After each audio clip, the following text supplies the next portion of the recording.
오늘 저는 여러분들과 이 본문 말씀을 근거로 해서 두려움에서 경외함으로, 두려움에서 경외함으로, 이런 제목으로 주의 말씀 전하겠습니다. 오늘 본문을 보게 되어지면 그 배경이 갈릴리 바다입니다. 이 갈릴리 바다는 남북의 길이가 21km 정도 되어지고요, 또 동서의 폭이 15km 정도 되어지는 아주 거대한 호수이기 때문에 이스라엘은 이 갈릴리 호수를 바다라 이렇게 통칭하여 부르는 경우가 많았습니다. 그래서 갈릴리 호수는 이 성경에 보게 되어지면 큰 항구의 도시 지명을 따서 때로는 디베레아 바다, 때로는 긴네렛 호수, 게네사렛 호수 등으로 불리우기도 했는데요, 이 갈릴리 바다는 특이한 것이 이스라엘의 그 따뜻한 기온에 북쪽에 만년설이 있는 이 헤르몬 산의 찬바람이 요단 계곡을 타고 내려오면서 이 갈릴리 바다에 불게 되어지면 이 해수면보다도 200m나 낮은 이 갈릴리 바다로 내리칠 때에 거센 돌풍으로 돌변하게 되어진다라는 것입니다. 그래서 이렇게 강한 바람이 불고 풍랑이 높게 이는 경우가 종종 생긴다라고 하는데요, 이 본문에서도 이 같은 일이 생긴 것으로 보여집니다. 오늘 본문을 보게 되어지면 예수님은 갈릴리 바닷가 주변에서 사역을 마치시고 이제 제자들에게 갈릴리 바다 저편은 이 건너편으로 거라사로 건너가자 이렇게 말씀하시죠. 예수님과 제자들이 탄 배와 이 무리들이 탄 배도 이제 예수님의 배를 따라 이제 바다를 건너가게 되어집니다. 그런데 큰 광풍을 만나게 되어지죠. 배에 큰 파도가 치고 또 물이 배 안으로 들어오게 되어집니다. 물이 점점 차오르더니 이제는 배가 가라앉을지도 모르는 일들이 생기게 되어지죠. 제자들은 아무리 애를 써도 해결할 길이 없습니다. 그리고 이내 곧 배 고물에서 베개를 베고 주무시던 예수님을 깨우게 되어지죠. 선생님이여, 우리가 죽게 된 것을 돌아보지 아니하시나이까? 이 제자들은 바람과 풍랑을 무서워했고 이 두려움 가운데 떨게 되어집니다. 이에 예수님은 바람과 바다를 꾸짖으시며 말씀하시죠. 잠잠하라, 고요하라. 그러자 바람이 잔잔해집니다. 이때 예수님께서 말씀하시기를 어찌하여 이렇게 무서워하느냐, 어찌 믿음이 없느냐라고 제자들을 꾸짖게 되어집니다. 그러고는 본문 41절을 보게 되어졌더니 이렇게 말씀하시죠. 저희가 심히 두려워하여 서로 말하되 저간 위기에 바람과 바다라도 순종하는고 하였더라. 자, 오늘 본문의 내용을 이렇게 간략하게 보았는데 오늘 본문을 보게 되어지면 제자들이 가졌던 두 가지의 두려움을 우리가 볼 수가 있는 것입니다. 첫 번째는 40절에 나타난 두려움이죠. 성경에서는 무서움 이렇게 말하고 있지만 이것은 제자들이 자연, 이 바람, 파도 이것을 보고 느낀 두려움입니다. 이 두려움에 대해서 헬라어로는 이렇게 이야기하더라고요. 네일로이 이렇게 이야기하는데 겁먹은, 심약한, 비겁한, 무서움 이런 뜻을 가진 말로써 어떤 현실의 상황 가운데에서 느끼는 감정들을 나타내게 되어집니다. 그리고 두 번째 두려움은요, 41절에 나타난 두려움입니다. 이 두려움은 헬라어로 하게 되어지면 포본 이렇게 이야기하는데 이 포본은요, 두려움은 두려움인데 다른 차원의 두려움으로 이야기하고 있습니다.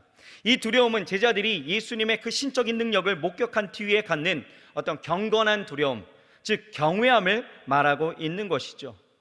재미있는 것은요, 성경은 이 한 절 사이에서 급격히 짧은 시간에 제자들의 감정이 현실의 그 상황에서 느낀 두려움에서 다른 두려움, 즉 경외함으로 바뀌는 것을 우리에게 보여주고 있다는 것입니다.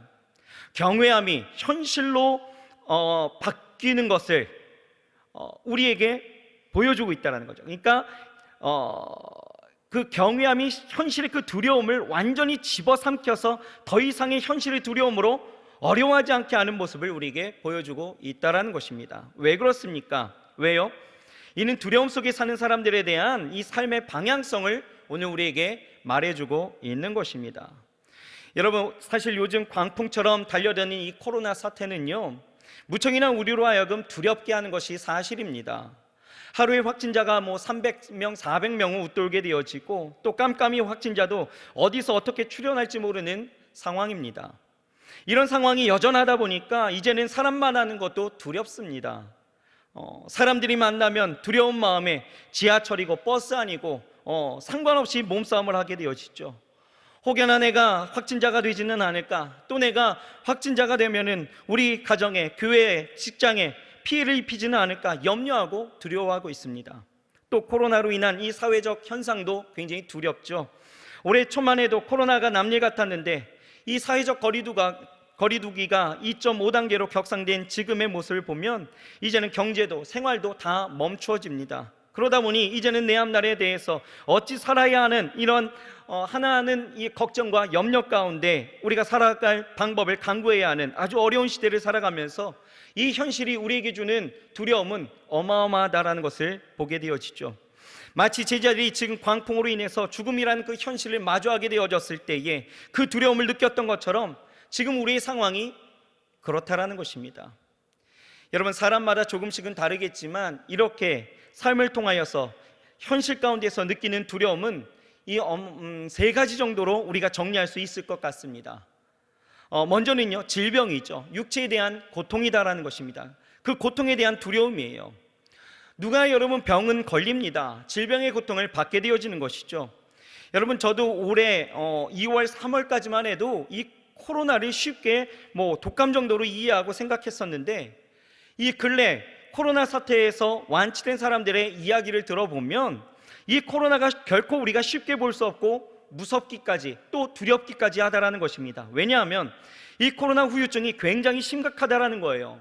최근 부산의 47번 확진자였던 부산대 기계공학부 박현 교수가 이 코로나 완치 판정을 받고 겪고 있었던 이 코로나 이 후유증에 대한 글을 쓰게 되어졌는데 그 글을 보게 되어지면요, 첫 번째는 그 후유증 첫 번째는 가슴 통증이 일어난다라는 거예요. 앉아 있어도 누워 있어도 불편하고 끊임없이 이 가슴 통증으로 시달린다라는 거예요.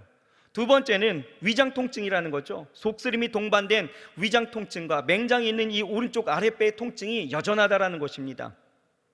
또 세 번째는 피부 질환이래요. 피부가 검붉은색으로 변하기까지 하고 또 보라색으로 변하면서 피부 건조증으로 나타나는 경우들이 다반사라는 것이에요. 또 네 번째는 만성 피로입니다. 컨디션이 하루에도 몇 번씩 좋았다 나빴다를 반복하는 것이죠. 다섯 번째는 브레인 포그라는 거예요. 그 브레인 포그라는 것은 머리가 안개 낀 것처럼 멍하게 되어지고 기억이 힘들게 되어지고 집중하기 힘든 증상들로 인하여서 일상생활이 굉장히 어렵다라는 것입니다. 이외에도 해외 사례로 살펴본 당뇨 또 탈모, 폐섬유화 등등의 무려 96가지의 이 후유증이 나타난다라는데 여러분, 이렇게 질병의 고통이라는 것은 참으로 어렵고 힘들고 또 이것이 우리에게 두려움을 가져다 준다라는 것입니다. 당장 아픈 것도 힘든 일이겠지만 병이 더욱 깊어질지 않을까라는 이 두려움이 우리를 더욱더 힘들게 한다라는 것이죠. 이와 같이 사람들에게 있어서 가져다주는 두려움, 육체적인 고통을 통한 두려움이 분명히 있다라는 거예요. 두 번째는 경제적인 두려움이죠. 여러분, 코로나로 인하여서 전 세계적인 불경기를 우리는 맞이하고 있습니다. 많은 회사들이 문을 닫아서 실직하는 분들이 많이 있고요. 또 자영업자들은 장사가 되지 않아서 문을 닫기도 합니다. 생계가 점점 어려워지죠. 어떻게 해야 될지를 모른다라는 거예요. 경제적인 두려움이 우리 모두를 감싸고 있습니다. 이 경제적인 어려움은 나 혼자만의 문제로 끝나지는 않더라고요. 가족 문제의 문제가 되어진다라는 것이죠. 얼마 전에 실직한 이 한 가장의 이야기를 제가 듣게 되어졌는데 작은 중소기업을 다니던 사람이었습니다. 불경기로 문을 닫게 되어지죠. 이 사람은 여기저기 직장을 구하기 위해서 문을 두드리긴 했지만 사람을 구하는 곳이 아무것도 없었습니다. 당장에 끼니를 걱정해야 되는 것이죠. 아이들은 학원을 다니는데 학원비를 대어줄 수가 없습니다. 다니던 학원들을 다 중단할 수밖에 없는 거예요. 할 수 없이 엄마가 식당에 나가서 막일로 돈을 벌어서 끼니를 때우게 되어졌는데 그러나 이마저도 코로나19로 인하여서 다 중단되어져 버립니다. 전세로 살았던 이 집이 이제 월세로 옮겨야 될 지경이 이르게 되어지고 온 가족들이 두려움과 걱정 속에서 살아가게 되어졌다라는 것이죠. 이러한 상황이라면 여러분들은 어떻게 하시겠습니까? 경제적인 상황, 경제적인 이러한 것들이 우리로 하여금 참 두렵게 한다는 것을 우리가 보게 되어지죠. 또 마지막으로 죽음에 대한 두려움이 분명히 있다는 것이에요. 아마도 이 두려움에 대해서는 가장 큰 두려움의 원인이 되어지지 않을까 이런 생각을 하게 되어집니다. 누구나 죽음에 대해서 두려움을 가지고 살지요. 건강한 사람도, 돈이 많은 사람도, 높은 지위에 있는 사람들도 죽음을 두려워합니다. 때가 되면 죽는 것이 인생의 이치지만 평상시에는 이 죽음에 대해서 생각하지 않다가 또 때가 되어지면은 이 두려움을 죽음을 생각하면서 두려움을 갖게 되어진다라는 것입니다. 여러분, 이와 같은 여러 가지의 두려움을 주고 있는 이런 상황들이 우리의 삶 가운데 분명히 놓여져 있는데, 하지만 이제는 여러분 이러한 두려움 가운데에서 내려와야 된다라는 것입니다. 이 두려움이 우리를 둘러싸 삶을 포기하게 하고 또 삶을 어렵게 만들도록 내버려 둬서는 안 된다라는 것입니다. 이제 우리도 현실의 두려움에서 내려와 오늘 본문 말씀처럼 다른 두려움으로 돌아서야 된다라는 것이죠. 그 다른 두려움이 무엇입니까? 하나님을 경외함이죠. 하나님을 경외함으로 나아가야 될 줄 믿습니다. 오늘 본문을 보게 되어지면 그런 사실을 우리에게 말씀하고 있는데요, 오늘 우리가 주목해야 하는 것 하나하나를 우리가 생각해 본다면, 먼저 오늘 본문을 보십시오. 우리는 예수님께서 제자들을 꾸짖는 것에 주목해야 될 필요성이 있습니다. 예수님은요, 광풍이 불 때에, 그래서 배가 전복되어질 것 같은 그런 상황 가운데서 당황하여 어찌할 바 모르고 있었던, 그리고 두려워했던 제자들에게 말씀하셨습니다. 뭐라고요? 너희는 왜 무서워하느냐, 두려워하느냐 라고 말씀하시는 거예요. 여러분, 생각해 본다면 예수님의 꾸짖음은 너무하신 것 같습니다. 왜냐하면 생각해 보세요. 육지로 돌아가는 편도 아닌 배편을 이용해서 건너가자라고 이야기하신 것은 예수님이셨습니다. 그리고 대부분의 제자들이 어부들이라 배편으로 이동하는 것이 안전하고 어떤 상황 가운데에서도 능숙히 대처할 것 같았죠. 하지만 어부들도 모든 상황을 다 이겨낼 수는 없는 것입니다. 왜요? 이 바람을 뭐라고 이야기해요? 광풍, 미친 바람이다라는 것이죠. 그러기에 예상치 못한 상황, 언제 어떻게 나올지 모른다라는 것입니다. 광풍이 몰아칠 때에 바닷일에 능숙했던 제자들은요, 낌새를 보게 되어지긴 하겠지만, 그래서 어떻게 하든 빨리 벗어나고자 더 열심히 노질을 했을 것입니다. 그리고 이내 그들이 감당할 수 없었던 이 파도가 치고 또 물이 배에 들어왔을 때에도 물을 어떻게든 다 걷어내고 빨리 이곳을 벗어나고자 했을 것이에요. 하지만 어떤 노력에도 어떤 경험도 어떤 지식도 통하지 않는 상황이라면, 그리고 죽음이라는 그 현실 앞에 당황하지 않을 사람은 없는 것이다라는 거예요. 그들은 그래서 두려워했다라는 것이죠. 그런데 예수님은 그런 제자들을 향해서 질책하시는 거예요. 뭐라고요? 왜 두려워하느냐? 여러분, 이게 이해가 가십니까? 여러분, 예수님께서는 그들의 두려움, 그리고 그 무서움을 왜 꾸짖으셨을까? 그 이유가 뭐라고 생각하십니까? 우리가 이 질문에 답하려면 우리는 사실 이 일이 있기 전의 상황을 봐야 된다는 것입니다. 지금 이 갈릴리 바다를 건너기 전에 예수님은 제자들을 부르시고 저들과 함께 하시면서 예수님은 여러 가지 사역을 진행하셨습니다. 예수님은 당시 바리새인들도 감히 언급할 수 없었던 하나님의 나라를 선포하시고, 또 귀신 들린 자들로 하여금 자유를 주시며 귀신을 다 내어 쫓아버리십니다. 많은 병자들이 찾아오게 되어졌을 때 그들을 깨끗이 고쳐주셨다라는 거예요. 하나님의 권능으로 열심히 쉬지 않고 일하시면서 끼니까지 걸으시면서 그들에게 전하고 고치고 말씀하셨다라는 거예요. 이 많은 이들이 어떻습니까? 무리를 지어서 예수님을 쫓아오고 가시는 곳곳마다 따라다니게 되어졌다라는 것이죠. 이런 신기하고 놀라운 일들을 경험했던 이 제자들, 어떤 생각을 했어야 할까요? 아니, 어떤 믿음을 가져야 할까요? 부르심에 응답하여 따라갔고, 따라갈 때에 하나님의 권능을 보여주셨던 주를 보며 그들은 어떤 믿음을 가져야 했을까요? 예수님은 지금 질책하실 때에 아마도 이렇게 생각하셨을 것 같습니다. 너희가 지금까지 도대체 무엇을 보고 무엇을 느꼈던 거니? 아마 이렇게 생각하셨을 것 같아요. 여러분, 사람이 급한 상황과 예상치 못한 상황에 맞닥뜨리게 되어지면 당황하고 두려워하는 건 이 분야에서 전문가이든 아니든 경험자이든 아니든 상관없이 누구나 할 수 있는 감정일 수 있습니다. 하지만 예수님은 우리가 이런 상황만을 바라보면서 두려워하지 않기를 원하시고 계시다라는 거예요. 우리의 시선과 시야를 예수님께 고정하여서 두려움의 마음을 전혀 다른 두려움으로 뛰어넘길 소망하고 계시다라는 것입니다. 그렇다면 여러분, 제자들이 현실에 대한 이 두려움을 가지지 않아야 할 이유도 분명히 있는 것 같은데요, 왜 그랬을까요? 왜요? 첫째는 분명 예수님께서 제자들에게 뭐라고 하셨어요? 저편으로 건너가자라고 말씀하셨기 때문입니다. 무슨 얘기냐 하면 예수님이 그렇게 말씀하셨다라면 어떤 일이 있어도 예수님은 그 말씀을 이루신다라는 것입니다. 예수님께서 실없이 농담하실 분은 전혀 아니다라는 거예요. 예수님은 말씀하시는 대로 그대로 행하시는 분이십니다. 예수님이 말씀하시면 그대로 되어지는 것이죠. 인간의 연약함도 주님의 말씀이 실제가 되는 것을 막을 수 없습니다. 어떤 환경도 주님의 말씀이 실제가 되는 것을 막을 수가 없다라는 것이에요. 여러분 보십시오. 예수님께서 나사로의 그 무덤 앞에서 외치시죠. 뭐라고 하셨습니까?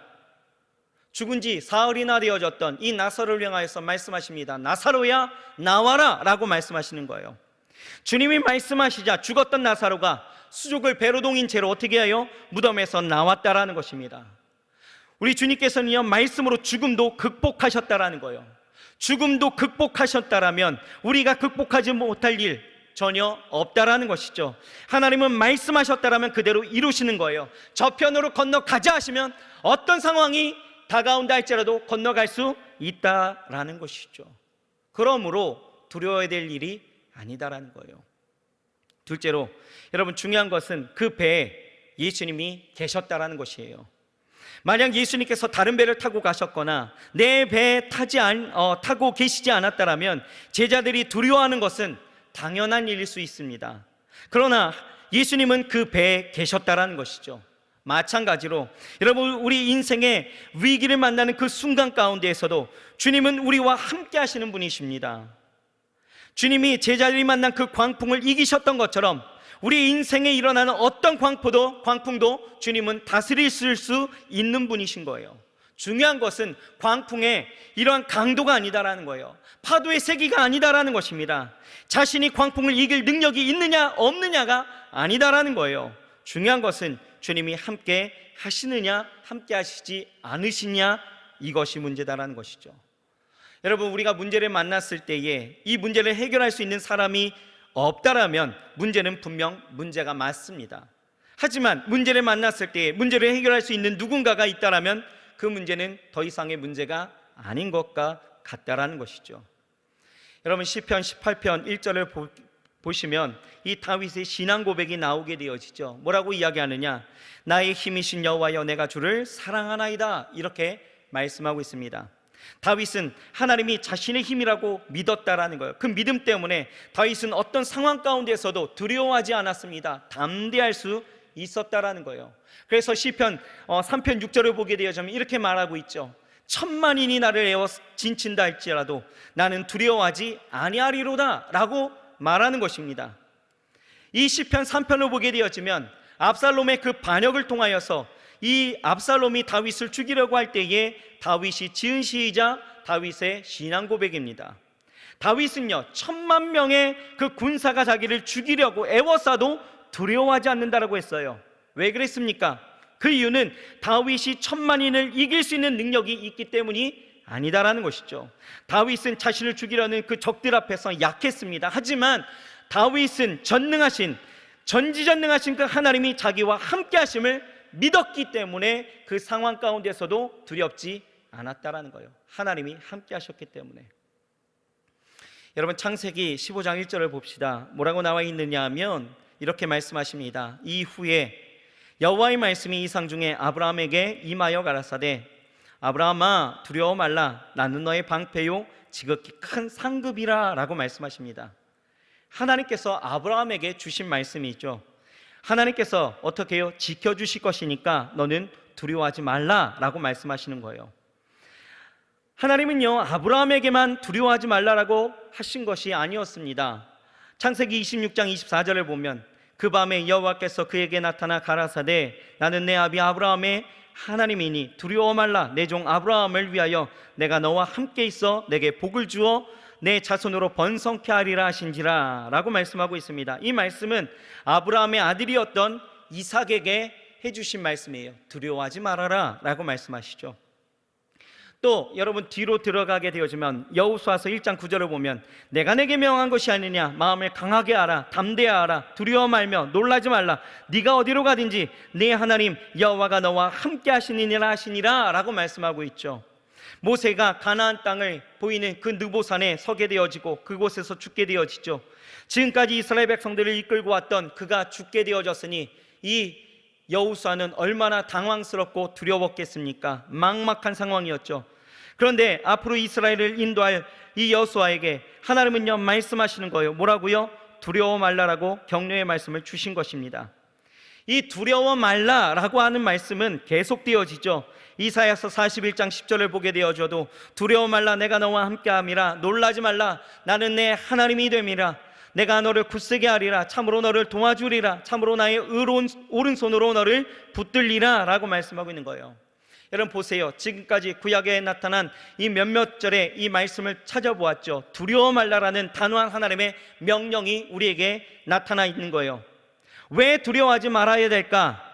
하나님의 명령이니까 두려워하지 말아야 될까요? 아니다라는 것이죠. 우리가 살펴본 이 네 가지의 말씀만 보더라도 공통적으로 나타난 하나님의 약속처럼 하나님이 우리에게 보증하신 것이 있는데 무엇입니까? 하나님께서 함께 주시겠다라는 약속이 있기 때문에 우리에게 두려워하지 말라라고 말씀하고 있다는 거예요. 하나님께서 함께 하실 것이니 두려워할 필요가 없다라는 것이죠. 그 두려움에서 놓여나야 된다라는 거예요. 그 두려움에서 이제는 벗어나야 된다라는 것입니다. 여러분 구약에서만 두려워 말라라고 말씀하신 것은 절대 아닙니다. 신약 성경 가운데서도 마찬가지죠. 마리아가 하나님의 은혜로 아들을 잉태함으로 이제 천사들이 나타나 이 천사들을 통하여서 전해 듣게 되어집니다. 누가복음 1장 30절을 보게 되어지면 천사가 일러 가로되 마리아여 무서워 말라, 두려워 말라, 내가 하나님의 은혜를 얻었느니라. 두려워하지 말래요. 그리고 누가복음 2장 10절을 보게 되어졌더니 천사가 일러 가로되 무서워 말라, 두려워 말라, 내가 온 백성에게 미칠 큰 기쁨의 좋은 소식을 너희에게 전하노라 라고 말씀하십니다. 천사들이 예수님의 그 태어나심을 목자들에게 전하는 말씀이죠. 하나님께서 친히 이 사람들에게 함께 하시기 위해서 세상에 오셨다라는 거예요. 우리와 함께 하시는 하나님 무엇입니까? 임마누엘의 그 하나님이 세상에 오시니 우리가 무서워하거나 두려워야 될 필요가 없다라고 말씀해 주시는 것입니다. 여러분 그리고 성경의 마지막 장인 이 계시록 1장 17절을 보세요. 뭐라고 나와 있느냐 하면 내가 볼 때에 그 발 앞에 엎드려져 죽은 자 같이 되매 그가 오른손을 내게 얹고 가라사대 두려워 말라, 나는 처음이요 나중이니 라고 말씀하고 있습니다. 보십시오. 성경의 처음이었던 이 창세기부터 시작해서 마지막 장인 이 계시록까지 뭐라고 이야기하고 있어요? 계속해서 우리에게 권고하고 강력하게 명령하시며 또 약속하시며 우리에게 말씀하시는 것이 두려워하지 말라라는 것입니다. 우리는 이 사실을 통해서 우리가 얼마나 두려워하면서 살고 있는지를 알게 되어져야 합니다. 그리고 그 두려움이 얼마나 우리 안에 필요 없는 것인지를 우리는 또 깨달아야 된다라는 것이죠. 두려워하는 것이 얼마나 필요 없는 일이기에 이렇게 반복해서 하나님은 우리에게 말씀하실까요? 이제 우리가 갖는 두려움이 바뀌어야 합니다. 현실로 다가온 여러 가지의 삶의 그 두려움, 여러분 이것이 바뀌어야 된다는 거예요.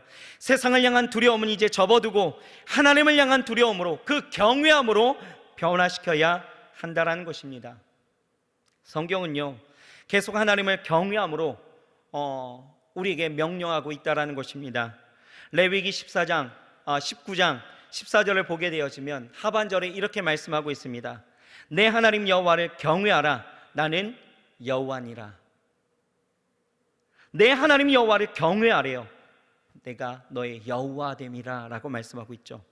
또 신명기 6장 2절을 보게 되어지면 곧 너와 내 아들과 내 손자로 평생에 내 하나님 여호와를 경외하며 내가 너희에게 명한 이 모든 규례와 명령을 지키게 하기 위한 것이며 또 내 나라를 장국케 하기 위한 것이라 라고 말씀하고 있습니다. 하나님을 경외해야 된다는 거예요. 이것은 하나님을 믿는 사람들이 가져야 될 가장 기본적인 의무다라고 말씀하고 있는 것입니다.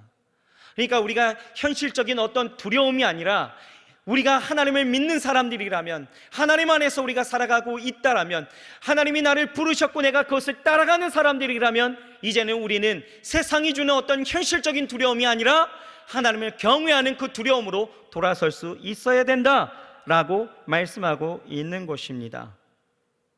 그렇다면 우리도 여러분 현실에 대한 두려움을 이제 내려놓고 하나님을 향한 두려움, 그 경외함으로 변화되어야 할 줄 믿습니다.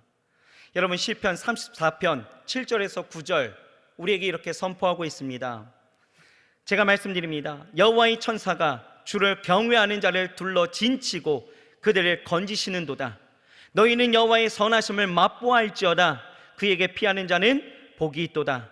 너희 성도들아, 여호와를 경외하라. 그를 경외하는 자에게는 부족함이 없도다 라고 말씀하고 있습니다. 아멘. 우리는 여호와의 그 선하심을 맛보아 알아야 된다라는 거예요.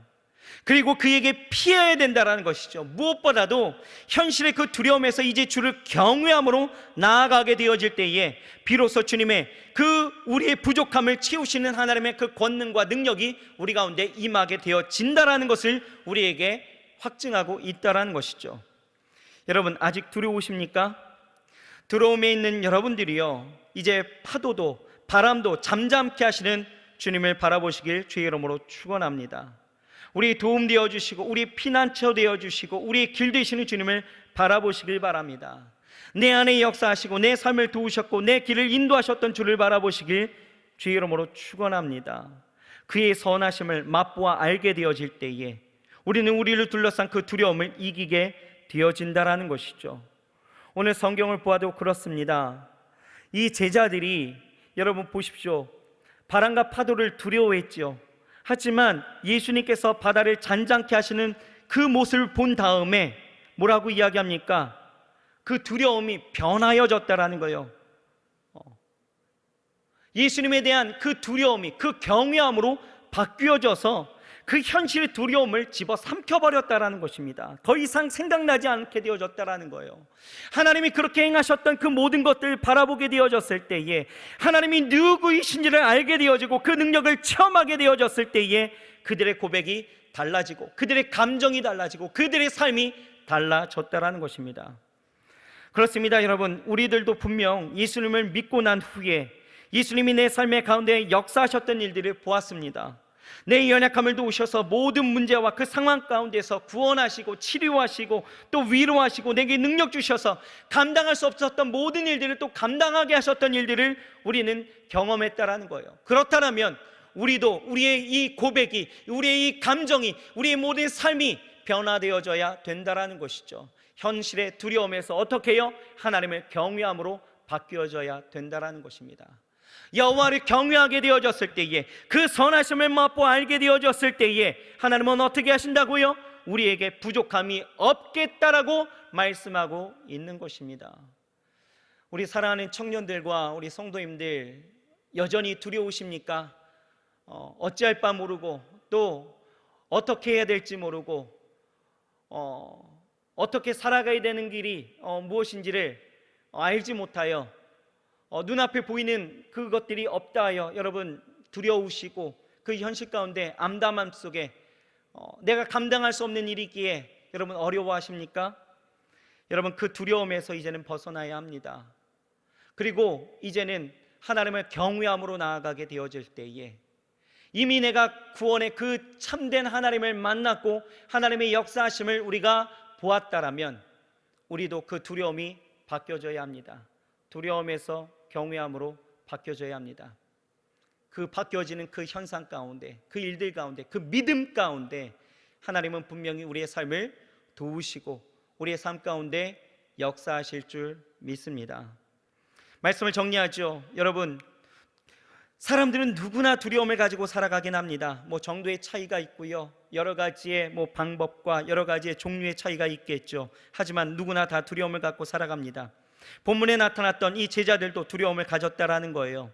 대부분 어부 출신으로서 이 바람을 그리고 파도를 감당해낼 수 있었던 능력이 있었던 사람들도 그 광풍을 맞이하게 되어졌을 땐 다 두려워하는 것입니다. 그렇습니다. 하지만 중요한 것은 그 바람과 파도를 잔잔케 하시는 그 예수님과 함께하느냐 그렇지 못하느냐에 대한 차이가 분명히 있을 것이고요, 그리고 그 현실적인 그 두려움 가운데에서 이제는 우리의 고백이 달라져야 되면 분명히 우리가 그 잠잠케 하시는 그 하나님을 이미 경험했기 때문에 우리는 달라져야 된다는 것입니다.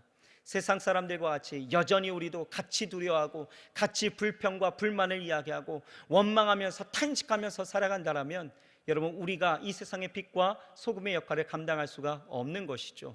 여러분, 우리가 세상에 덕이 되어지고 본이 되어지려면 무엇보다도 우리의 이 삶이, 생각이, 이 감정이, 모든 것들이 전인격적으로 변화되어져야 합니다. 그러려면 세상의 두려움에서 이제는 경외함으로 돌아서야 된다라는 것이죠. 여러분, 하나님을 온전히 경외하면서 나아가시길 바랍니다. 하나님에 대한 두려움을 갖고 나아가시길 바랍니다. 하나님을 우습게 또 망령되이 일컫지 아니하고 여러분 나아가시길 주의 이름으로 부탁을 드리겠습니다. 하나님은 모든 것에 전지전능하시고 모든 것을 행하시는, 죽음까지 이기신 그분이시고 자연도 바람도 파도도 잠잠케 하실 수 있는 초자연적인 능력을 갖고 계신 놀라우신 하나님이십니다. 그 위대한 하나님이 우리의 삶을 이미 경험케 하셨다라면 여러분, 경외함으로 날마다 나아가시길 주의 이름으로 축원합니다. 코로나가 나를 집어삼킬 것 같지만 아니요, 그렇지 않습니다. 하나님이 함께 하시면 우리는 능히 이 모든 상황 가운데서도 여전히 웃을 수 있는 자들이 되어지고, 여전히 하나님 안에서 평안을 누릴 수 있는 자들이 되어지고, 여전히 하나님 안에서 승리케 되어질 줄 믿습니다. 우리 사랑하는 청년들, 힘내시고 하나님을 경외하는 마음으로 날마다 한 걸음 한 걸음 나아가시길 주의 이름으로 축복합니다.